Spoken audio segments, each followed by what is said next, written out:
आरोपी अमित सुरेशसह सर्व आरोपी भाजप आमदार गोपीचंद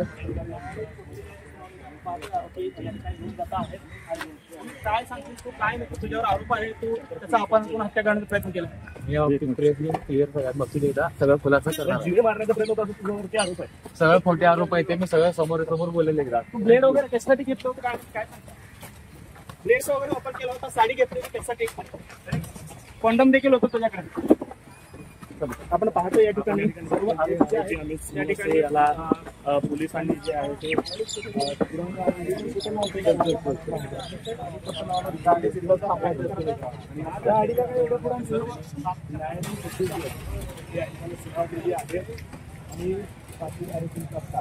वैद्यकीय चाचणी जी आहे पोलिसांनी केलेली आहे.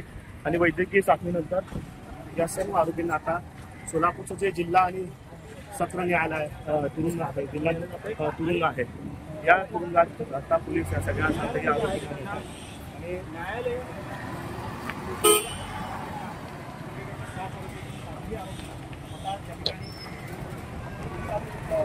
मेडिकलसाठी आणण्यात आलेलं होतं आणि आता त्यांना पुन्हा जेलमध्ये जे आहे ते पाठवण्यात आलेलं आहे.